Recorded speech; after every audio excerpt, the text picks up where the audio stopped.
सुनबाई, सविताला सोड. तिच्यावर असे अत्याचार करू नकोस. तिला अजून सहन नाही होणार या सर्व गोष्टी. सुनबाई, मी काही ना काही जुगाड करून पैशांची व्यवस्था करतो आणि तुला या सेटचे पैसे देतो. बाळा, ती मरून जाईल. आता तिला घरातील कामे नाही होत. जर वेळेत तिला तुम्ही लोकांनी औषध पाणी दिले असते तर आज तिची ही अवस्था झाली नसती. आम्ही दोघांनी सर्व कामे व्यवस्थित करून सुद्धा तू आम्हाला वेळेवर जेवायला सुद्धा देत नाहीस. न जेवता आमच्यासारख्या म्हाताऱ्यांच्या शरीरात ताकद कुठून येईल? जर आम्ही दोघं वेळेवर काही खाणार नाही, पिणार नाही तर मग आमच्यामध्ये जीव नाही राहणार काम करण्यासाठी. मोहनराव आपली सून रेखा समोर हात जोडून विनवणी करत होते, परंतु त्यांची सून रेखा तिच्यावर आपल्या सासऱ्यांच्या बोलण्याचा कोणताही परिणाम दिसत नव्हता. ती सारखी आपल्या सासूला मारत होती. काय रे म्हाताऱ्या, तुला सुद्धा जास्त चरबी चढली असेल तर सांग, मी तुझी सुद्धा चरबी उतरवते. तुझी जीभ आजकाल जास्तच चालू लागली आहे. तू या म्हातारीसाठी बोलत आहेस? आज तुम्हा दोघांना काहीच खायला मिळणार नाही आणि जर तुम्ही तुमच्या मुलासमोर तुमचे तोंड उघडण्याची हिंमत केली तर माझ्यासारखी वाईट दुसरी बाई कोणीही नसेल. आणि म्हाताऱ्या, तू माझे पैसे देण्याची गोष्ट करत आहेस ना, तर मला हे सुद्धा सांग की कोणत्या घरामध्ये चोरी करून तू मला पैसे देणार आहेस? कारण या घराच्या बाहेर तू पडलास तरी तुला कोणीही मदत करणार नाही. म्हणून तू तुझ्या तोंडाला कुलूप लाव आणि शांतपणे या घरात राहून गपचूप इथली कामे कर. असे म्हणत रेखाने आपल्या सासूला सविताला जोरात धक्का दिला. तेव्हा त्या बाजूलाच असलेल्या खांबाला जाऊन धडकणार होत्या, पण तेवढ्यातच मोहनराव मध्ये आले आणि त्यांच्या अंगावर सविताताई गेल्या. परंतु खांबाचा मार त्यांच्या पाठीला लागला. त्यांच्या वेदना त्यांना होत होत्या, परंतु त्यांनी आपल्या बायकोला सविताला सोडले नाही. वा म्हाताऱ्या वा, ह्या वयात सुद्धा तुला म्हातारीची काळजी आहे. चला, चांगलं आहे. आता तर मला या म्हातारीला त्रास द्यायला अजूनच मजा येईल. एवढं बोलून रेखा आपल्या रूममध्ये निघून गेली. परंतु तिच्या लक्षात आले नाही की मोहनरावांचा नातू वेद कधीपासून दरवाजा आड लपून आपल्या आईचं वागणं पाहत होता. आपल्या आजोबांबरोबर त्याची आई ज्या प्रकारे वाईट वागत होती ते पाहून वेदच्या डोळ्यात पाणी आले. रेखा तिथून गेल्यानंतर वेद आपल्या आजोबांजवळ आला आणि म्हणाला, आजोबा, आता मला तुम्हा दोघांची अशी अवस्था पाहवत नाही. त्यापेक्षा तुम्ही या घरातून बाहेर का निघून जात नाहीत? बाहेर जाऊन कुठे राहिलात तर कमीत कमी तुम्हाला कोणी मारणार तर नाही आणि कोणीही आईसारखे तुमच्या बरोबर वाईट वागणार नाही. तुम्ही इथल्यापेक्षा चांगल्या अवस्थेत तिकडे राहू शकता. मी सुद्धा तुमची काहीच मदत करू शकत नाही, कारण आई कशी आहे हे तुम्हाला तर माहीतच आहे. वेद हे सर्व आपल्या आजोबांना सांगत होता आणि सोबतच आपल्या हातांनी त्यांच्या डोळ्यातील अश्रू पुसत होता. तेव्हा मोहनराव आपल्या नातवाच्या डोक्यावरून हात फिरवत म्हणाले, बाळा, आमच्या मनात असून सुद्धा आम्ही इथून कुठेही जाऊ शकत नाही. पण का आजोबा, एवढं सहन करत आयुष्य जगण्यापेक्षा तुम्ही लोक गेलेलेच बरे. मला माहित आहे बाळा, परंतु तू अजून खूप लहान आहेस, म्हणून मी तुला काहीच सांगू शकत नाही. नाही आजोबा, आज तुम्हाला मला सांगावंच लागेल अशी कोणती गोष्ट आहे जी तुम्ही लोक माझ्यापासून लपवत आहात. आणि मी एवढाही लहान नाही आहे जसे काही मला काही समजतच नाही असे नाही ना? मोहनराव म्हणाले, जर तुला सत्य जाणून घ्यायचेच असेल तर ऐक. मग मोहनरावांनी त्याला जे काही सांगितले ते ऐकून वेद एकदम सुन्न झाला. त्याच्या डोळ्यात पाणी आले. त्याचा तर विश्वासच बसत नव्हता की त्याची रेखा आई असे काही करू शकते. पूर्ण गोष्ट ऐकल्यानंतर त्याच्या तोंडातून शब्द निघाले, आजोबा, रेखा आईला ओळखण्यात तुमची चूक कशी झाली? तुम्ही तर माणसाच्या चेहऱ्यावरून त्याचा स्वभाव ओळखता ना. एवढंच नाही तर त्याच्या मनात काय चालू आहे, तो कसा आहे यावर मोहनराव म्हणाले, बाळा, ती स्त्री तर स्त्रीच्या वेशातील लांडग्याच्या जातीतील निघाली. तिने तिच्या चेहऱ्यावर साजूकपणाचे खोटे भाव आणला होता. त्यामुळेच मी तिला ओळखू शकलो नाही आणि तसेही तिला या घरात तुझी आई बनून आणायचे होते. मला माहित नव्हते ती एवढ्या लवकर तिचे खरे रूप दाखवेल. एवढं बोलून ते शांत झाले आणि एकटक ते वेदकडे पाहू लागले. ते अचानक शांत झाल्यानंतर वेद हैराण झाला होता. वेद आता त्यांना काहीतरी बोलणार तेवढ्यात त्याला पाठीमागून येणाऱ्या त्याच्या रेखा आईचा आवाज आला. तेव्हा तो समजला की त्याचे आजोबा का बोलत असताना मध्येच थांबले. रेखा हसतच म्हणाली, अरे वेद बाळा, तू इथे काय करत आहेस? चल, डिनर करून घे, मग तुला होमवर्क सुद्धा करायचा आहे ना. पण आई, आजी आजोबा तर इथे असे का बसले आहेत? त्यांना नाही का आपल्यासोबत जेवायचे? बघ नाही, असे वाटते की त्यांना मार लागला आहे म्हणूनच ते बसले आहेत. असं कर आई, मला त्यांना उठवण्यासाठी मदत कर. कारण आपण त्यांना जेवायला घेऊन मग त्यांच्या रूममध्ये पोहोचू. वेदचे बोलणे ऐकून रेखा आश्चर्यचकित झाली की हा काय बोलत आहे, पण तिला त्याच्यासमोर कोणताही तमाशा करायचा नव्हता. तिने रागातच आपल्या सासूकडे, सविताकडे पाहिलं आणि त्यांना उचलण्यासाठी पुढे झाली आणि दात ओठ आवळत म्हणाली, हा बाळा, यांची काळजी घेणे आपलेच कर्तव्य आहे आणि मी हे कर्तव्य चांगल्याच प्रकारे निभावेन. मग कोणीही माझ्याविषयी तक्रार करणार नाही. अरे बाळा, तू जा, आम्ही इथे ठीक आहोत. आणि बाळा, तू पहिले जेवून घे, त्यानंतर आम्ही दोघं जेवून घेऊ. जा, आपल्या आई बरोबर जा, मोहनराव आपल्या नातवाला समजावत म्हणाले. तेव्हा वेद म्हणाला, असे कसे आजोबा, तुम्ही माझ्यासोबत येऊन डिनर करा, मग तुमच्या रूम मध्ये जाऊन आराम करा. वेद त्यांचा हात पकडून बोलत होता, चला उठा, मी किती दिवसापासून तुमच्या हातून जेवलो नाही आहे. वेदला फक्त एवढंच वाटत होतं की त्याचे म्हातारे आजी आजोबा उपाशी पोटी झोपायला नको. त्याने हा सुद्धा विचार केला होता की काहीही करायला लागले तरी चालेल, परंतु त्यांना उपाशी राहू देणार नाही. याच विचारामुळे तो त्यांना आपल्या सोबतच जेवायला बसून स्वतः जेवला आणि त्यांना सुद्धा जेवायला लावले. मोहनराव आणि सविता दोघेही जेवत होते तेव्हा रेखा आतल्या आत घुसमटत मनातल्या मनात विचार करत होती, कुठे मी आज ह्या दोघा म्हाताऱ्यांना उपाशी ठेवणार होती आणि कुठे हे दोघेही मस्त बसून ठुमकत जेवत आहेत. असे जेवत आहे जसे काही ते जन्माचे उपाशी आहेत. ती असा विचार करतच होती तेवढ्यातच वेदच्या आवाजाने तिची तंद्री भंग झाली. अगं आई, तू का उभी आहेस? तू सुद्धा डिनर करून घे आणि बघ, बाबा सुद्धा अजूनपर्यंत आलेले नाहीत, त्यांना यायला अजून उशीर होईल, म्हणून तू जेवून घे. अरे नाही बाळा, तू खाऊन घे, तुझे बाबा आल्यानंतर मी त्यांच्या सोबत जेवेन, रेखा जबरदस्ती चेहऱ्यावर हास्य आणत म्हणाली. परंतु आता वेदला हे कोण सांगणार होते की त्याच्या आईने तर अगोदरच खाऊन घेतला आहे. तिचे सासू सासरे हे जाणून होते, परंतु ते शांत होते. शेवटी त्यांना त्यांच्या नातवामुळे आज पोटभर जेवण मिळाले होते. मोहनरावांचा मुलगा सुमित रात्री उशिरा घरी परत आला आणि सरळ आपल्या आई बाबांच्या जवळ गेला. त्यांच्या बरोबर थोडे बोलणे केल्यानंतर मग तो आपल्या रूम मध्ये गेला. त्याला उशिरा घरी येताना पाहिल्यावर रेखा बडबड करू लागली. तेव्हा तो तिच्या जवळ गेला आणि म्हणाला, मला माफ कर रेखा, मी तुला सांगायला विसरूनच गेलो की आज मला यायला उशीर होईल. यापुढे जर असा वेळ होणार असेल तर मी तुला अगोदरच सांगेन. रेखा चिडलेल्या स्वरात म्हणाली, हे सर्व ठीक आहे, पण मी तुमच्या आईबाबांचं काय करू? सुमितला काही समजलं नाही म्हणून तो म्हणाला, म्हणजे? त्यावर पुन्हा रागात रेखा म्हणाली, म्हणजे आज तुझ्या आईने एक डिनर सेट तोडून खराब केला आहे.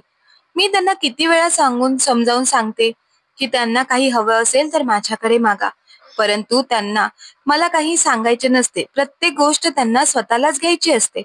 मी तुला सांगते की सुमित, तू एकदा तुझ्या आई बाबांना समजव. जसे मी सांगते तसेच करायला सांग, नाहीतर त्यांना लागू शकते. ती अचानक अगदी हळू आवाजात आपल्या नवऱ्याला सांगत होती. त्यावर सुमित म्हणाला, एक सेट तर तुटला आहे ना, तुटू दे. लहानपणात मला सुद्धा माहित नाही मी किती कामे बिघडवली असतील. दुसरा सेट आणून देईन. ते माझे आई बाबा आहेत आणि आता ते वयस्कर झाले आहेत. कधी कधी होते असे, तू जास्त मनाला लावून घेऊ नकोस. ठीक आहे, आता आराम कर. आज तर सुमितने तिला समजावून शांत केले होते, परंतु त्या दिवशी काय होईल ज्या दिवशी सुमितला त्याच्या बायकोचे सत्य समजेल. दिवस असेच निघून जात होते. आपल्या सासू सासऱ्यांवर रेखाचे अत्याचार सुद्धा वाढत चालले होते, म्हणून त्या दोघांनीही आपले जीवन एखाद्या नरकासमान वाटू लागले होते. परंतु तरीही ते शांतच होते. जेव्हा रेखा त्यांना जेवण न देता स्टोर रूम मध्ये बंद करून ठेवत होती तेव्हा वेद त्यांना काही ना काही खायला देऊन त्या दोघांचे पोट भरण्याचे काम करत होता.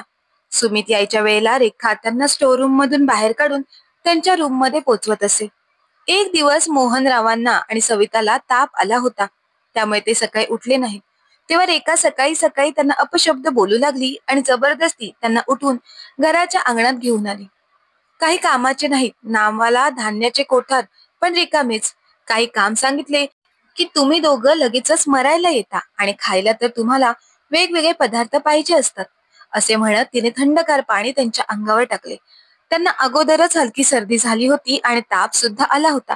अशा अवस्थेमध्ये थंडगार पाणी जेव्हा त्यांच्या अंगावर पडले तेव्हा दोघांचे शरीर थरथरू लागले. दोघेही म्हातारा म्हातारी रेखाकडे त्याच अवस्थेमध्ये दयेची भीक मागू लागले. घराच्या बाहेरून येणारा जोरात आवाज ऐकून सुमित आणि वेद पटकन दोघेही आपल्या आपल्या रूम बाहेर आले. जेव्हा त्या दोघांनी बाहेर येऊन अंगणामधील दृश्य पाहिले तेव्हा त्यांना मोठा धक्काच बसला.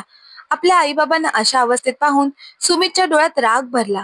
तेव्हा तो रेखावर ओरडला, तुझी हिंमत कशी झाली माझ्या आई बाबांसोबत असं वागण्याची? आजपासून तुझा आणि माझा कोणताही संबंध नाही. आत्ताच्या आत्ता या घरातून निघून जा, नाहीतर मी तुला पोलिसांच्या हवाली करेन. मी माझ्या आईबाबांसमोर कधीही मोठ्या आवाजात बोललेलो नाही, आणि तू त्यांच्यासोबत एवढी वाईट वागत आहेस. आपल्या नवऱ्याचे बोलणे ऐकून रेखा जोरजोरात हसू लागली आणि म्हणाली, तुझे कोणते घर? मी तर तुझ्या बरोबर लग्न हे घर आणि प्रॉपर्टी मिळवण्यासाठी केलं होतं. तुझ्या बाळाचा सांभाळ करण्यासाठी केले नव्हते. आता या सर्व गोष्टींवर माझा अधिकार आहे, आणि जरी तुझ्या मनात असेल तरी तू मला पोलिसांच्या ताब्यात देऊ शकत नाही, कारण माझ्या हातात तुम्हा सर्वांची कमजोर कडी आहे, जी या वेळेला माझ्या ताब्यात आहे. तिचे हे बोलणे ऐकून सुमितला आश्चर्य वाटले आणि तो म्हणाला, कोणत्या कमजोर कडीविषयी तू बोलत आहेस? तेव्हा पाठीमागून वेद आला आणि म्हणाला, बाबा, माझी आई हिच्या ताब्यात आहे, पण ती आता या वेळेला कुठे आहे हे मला माहित नाही. एवढं बोलून तो आपल्या आजी आजोबांना घरात घेऊन आला. थंड पाण्यामुळे त्यांचे शरीर थरथरत होते. त्यांना आतमध्ये आणल्यानंतर त्यांचे कपडे बदलून झाल्यानंतर वेद सुमितला पुढची गोष्ट सांगू लागला. त्या दिवशी वेदने मोहनरावांना जबरदस्ती विचारले, तुम्ही शांत का राहता? तुमच्या शांत राहण्यामागे काय मजबुरी आहे? तेव्हा त्यांनी मला सांगितले की तुझ्या रेखा मावशीने तुझ्या आईला स्वतःजवळ बंदिस्त करून ठेवलं आहे. खरं तर तिचा मृत्यू तर झालाच नव्हता. ते फक्त रेखाने रचलेले एक षडयंत्र होते. त्यामध्ये आम्ही सर्व लोक फसलो. तिने सर्वात अगोदर सोनालीच्या ऍक्सिडेंटचे नाटक केले. त्यानंतर तिला हॉस्पिटलमध्ये नेऊन तिच्यासारख्या दिसणाऱ्या दुसऱ्याच मृतदेहाला घरी आणून त्याच्यावर अंत्यसंस्कार केले. सुमितला मुलाचे कारण सांगून तिने त्याच्याजवळ लग्न केले. परंतु एक दिवस मी तिचे सर्व कटकारस्थान पकडले. त्याच दिवसापासून तिने आमच्यावर अत्याचार करण्यास सुरुवात केली. माझ्या पहिल्या सुनबाईला म्हणजेच सोनालीला शोधण्याचा खूप प्रयत्न केला की रेखाने तिला कुठे ठेवली आहे, परंतु मी शोधून सुद्धा ती मला सापडली नाही. त्यानंतर मी रेखाचे अत्याचार सहन करत राहिलो. तिने आम्हा दोघांनाही धमकी दिली होती, जर का तुम्ही दोघांनी कोणासमोर तुमचं तोंड उघडलं तर तुम्हा दोघांना मी मारेनच, पण त्या अगोदर तुमचा मुलगा आणि तुमचा नातू त्यांनाही विष देऊन कायमचे संपवून टाकेन. ती आमच्याजवळ कशीही वागली तरी चालेल, परंतु वेद बाळा, तुला आणि तुझ्या बाबांना म्हणजे सुमितला काहीही व्हायला नको. तुम्ही दोघेही जिवंत राहायला हवेत. एवढंच बोलून आजोबा त्यावेळेला थांबले होते. खरं तर रेखा आणि सोनाली दोघीही सख्ख्या बहिणी होत्या. खरं तर सुमितला लग्नासाठी रेखाचे मागणी गेले होते, परंतु सुमितच्या घरच्यांना तर परिपूर्ण सोनाली पसंत आली होती. सुमितच्या घरचे सर्व काही चांगले असल्यामुळे सोनालीच्या बाबांनी सोनालीचं लग्न सुमित बरोबर करून दिले. तेव्हापासूनच रेखा सोनाली आणि तिच्या नशिबावर जळू लागली. त्यामुळे तिने एवढं मोठं षडयंत्र रचून सर्वांनाच त्याच्यामध्ये फसवलं, आणि सर्वजण फसले सुद्धा होते. कोणाला शंका सुद्धा आली नाही. कधी कधी तर आजी आजोबांना ती चपाती बनवण्यासाठी जे पाणी घ्यायची तेच पाणी जबरदस्ती प्यायला लावायची, तर कधी कधी ती आजी आजोबांना स्टोर रूम मध्ये बंद करून उपाशी पोटी ठेवायची. आपल्या बायकोचे असे वागणे ऐकून सुमितला आता खूपच राग आला होता. त्या रागाच्या भरात त्याने रेखाच्या कानचिलात मारण्यास सुरुवात केली. सुमित, मला माफ कर, मी यापुढे असे काहीच करणार नाही. पण मी तरी काय करणार? तुम्ही सर्वांनी मिळून माझी बेइज्जती केलीच होती, म्हणून मी त्या सर्व गोष्टींचा बदला घेत होती. आणि हे बघ सुमित, माझ्यावर हात उचलण्या अगोदर तू हा सुद्धा विचार कर की सोनाली अजूनही माझ्याजवळ आहे. जर मी एक इशारा केला तर माझे लोक तिला जीवानिशी मारतील, आणि त्यासाठी ते जरा सुद्धा वेळ घेणार नाही. रेखाची ही धमकी ऐकून सुमित एक पाऊल मागे आला. कोणाविषयी बोलत आहेस तू रेखा, की जी तुझ्या ताब्यात आहे? दरवाजातून येणाऱ्या आवाजाकडे रेखाने आणि इतर सर्वांनी पाहिले तेव्हा सर्वांनाच आश्चर्याचा धक्का बसला, कारण दरवाजात पोलीस उभे होते आणि त्यांच्यासोबत सोनाली सुद्धा उभी होती. तिच्याकडे पाहिल्यानंतर असे वाटत होते की ती कितीतरी दिवसापासून उपाशी आहे, कारण तिची तशीच अवस्था झाली होती. तिला मारहाण सुद्धा झाली होती. आपल्या आईला पाहताच वेद धावतच सोनाली जवळ गेला आणि तिला घट्ट मिठी मारली. सोनालीला आणि पोलिसांना अचानक तिथे आलेलं पाहून रेखाच्या तर पायाखालची जमीनच सरकून गेली होती. ती घाबरतच महिला पोलीस कॉन्स्टेबलला म्हणाली, तुम्हाला हे सर्व कसे समजले? तिचे बोलणे ऐकताच वेद पुढे आला आणि म्हणाला, यांना मी सर्व काही सांगितले. ज्या दिवशी तू आजी आजोबांना मारले होतेस त्या दिवशी मी सर्व काही पाहिले होते आणि ऐकले होते. आजी आजोबांच्या रूम मधून बाहेर गेलीस तेव्हा मी जबरदस्ती विचारल्यानंतर आजोबांनी मला सर्व सत्य सांगितले होते. दुसऱ्या दिवशी मी स्कूलला जाण्याच्या बहाण्याने सरळ पोलीस स्टेशन मध्ये गेलो आणि तुझ्याविषयी सर्व काही पोलिसांना सांगितले, परंतु माझ्या बोलण्यावर कोणीही विश्वास ठेवायला तयार नव्हते. म्हणून मी तुझ्या सर्व हरकती रेकॉर्ड केल्या. तू आजी आजोबांना कशी स्टोर रूम मध्ये कोंडून ठेवत होतीस, त्यांना कशी मारहाण करायचीस, या सर्व व्हिडिओ मी पोलिसांना दिल्या होत्या.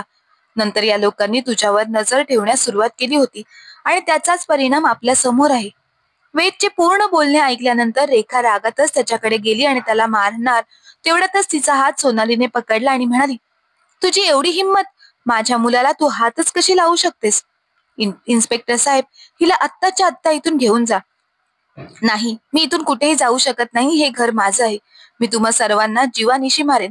रेखा बडबडत होती. कोणत्या घराविषयी बोलत आहेस तू? माझं लग्न होताच हे घर आई बाबांनी माझ्या नावावर केलेलं आहे, असे सोनाली हसतच म्हणाली. म्हाताऱ्या, मी तर तुला जिवंत सोडणार नाही. तू तर माझ्यासोबत खूप मोठा धोका केला आहेस, असे म्हणून रेखा मोहनरावांवर हल्ला करणार होती. तेवढ्यातच महिला पोलीस कॉन्स्टेबलने पुढे येऊन तिला पकडली आणि एक जोरात कांचलात मारली. मग पोलीस तिला घेऊन निघून गेले. सविता तिला म्हणाली, वाईट कामाचा परिणाम नेहमी वाईटच असतो. सोनालीला समोर पाहून ती तिला मिठी मारून जोर जोरात रडू लागली. वेदने कोर्टात जाऊन सुद्धा रेखा आईच्या विरोधात जबाब दिला होता. त्याने आपल्या रेखा आईविषयी सर्व पुरावे गोळा केले होते. छोट्या मुलांच्या साहसाविषयी सर्वांनाच कौतुक वाटत होते. शेवटी रेखाला तिच्या वाईट कामाची शिक्षा मिळाली होती. मित्र आणि मैत्रिणींनो, वाईट काम करणाऱ्या माणसाला त्याच्या कामाची शिक्षाही नक्कीच मिळते. म्हणून कोणतेही वाईट काम करत असताना त्याची शिक्षा आपल्याला आज ना उद्या भोगावी लागेल, याचा विचार जर माणसाने केला तर वाईट काम करण्यापासून तो नक्कीच दूर राहू शकतो. हे आपण नेहमी लक्षात ठेवणे गरजेचे आहे. जर का तुम्हाला ही गोष्ट आवडली असेल तर गोष्टीला लाईक करा, शेअर करा आणि गोष्ट कशी वाटली ते आम्हाला कमेंट्स करून नक्की कळवा. धन्यवाद.